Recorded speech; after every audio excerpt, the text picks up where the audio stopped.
Hello, नमस्ते। आप सभी का एक बार फिर से स्वागत है। एटमी हमेशा मेंबर सक्सेस के लिए काम करती है और कहा भी गया है कि शिक्षा सबसे बड़ा धन है। इसीलिए आज हम आपको एटमी के एजुकेशन सेंटर की कुछ मुख्य बातें बताएंगे।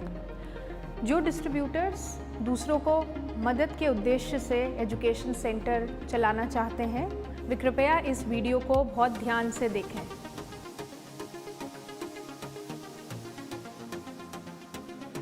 सबसे पहले बात करते हैं एजुकेशन सेंटर लीडर की जिम्मेदारियों की। एटमी एजुकेशन सेंटर का मुख्य उद्देश्य डिस्ट्रीब्यूटर्स को एजुकेशन और ट्रेनिंग देना है, जैसे कि एजुकेशन सेंटर और एजुकेशन सेंटर लीडर की जिम्मेदारियां क्या हैं, एजुकेशन सेंटर के लिए क्या आवश्यकताएं हैं और प्री ऑथराइज्ड एजुकेशन सेंटर के लिए क्या आवश्यकताएं हैं। एटमी एजुकेशन सेंटर का मुख्य उद्देश्य डिस्ट्रीब्यूटर्स को ट्रेनिंग और एजुकेशन देना है, जैसे कि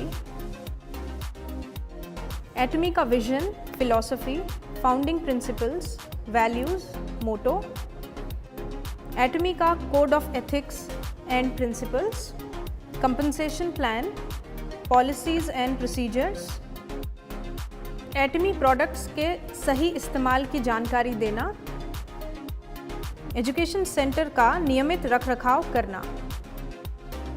एजुकेशन सेंटर के पास एजुकेशनल और मार्केटिंग गतिविधियों का प्रमोशन करना, एजुकेशन सेंटर पर एटमी प्रोडक्ट्स की डिलीवरी, रिसिप्ट और स्टोरेज की व्यवस्था करना, एटमी के वन डे सक्सेस सेमिनार में भाग लेना,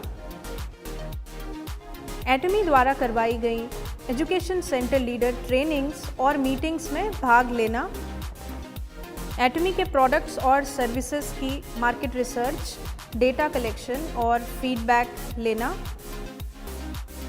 तो अब हम बात करते हैं एजुकेशन सेंटर की। एजुकेशन सेंटर का एरिया 800 स्क्वायर फीट से बड़ा होना चाहिए। Education centre shopping mall, residential place पर नहीं होना चाहिए। एजुकेशन सेंटर ग्राउंड फ्लोर पर नहीं होना चाहिए क्योंकि इसे गलती से शॉप या दुकान समझा जा सकता है।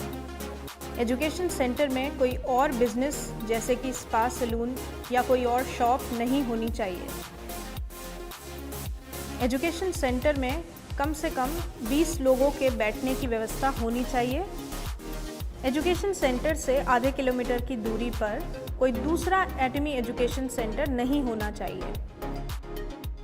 बताए गए सभी नियमों का पालन नहीं होने पर एजुकेशन सेंटर पर कार्रवाई की जाएगी।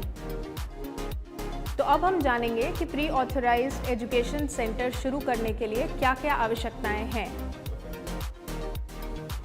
एप्लीकेंट एटमी के सभी लीगल डॉक्यूमेंट्स के अनुसार काम करने के लिए सहमत हो, जैसे कि अप्लाई करने के लिए एटमी डिस्ट्रीब्यूटर होना आवश्यक है, जिसके लिए एटमी इंडिया माइग्रेशन सक्सेसफुली पूरा होना चाहिए। किसी और डायरेक्ट सेलिंग कंपनी की सदस्यता नहीं होनी चाहिए। Atomy's code of ethics and principles, policies and procedure, education center LOI और अग्रीमेंट के अंतर्गत सभी टर्म्स एंड कंडीशंस पर सहमति हो।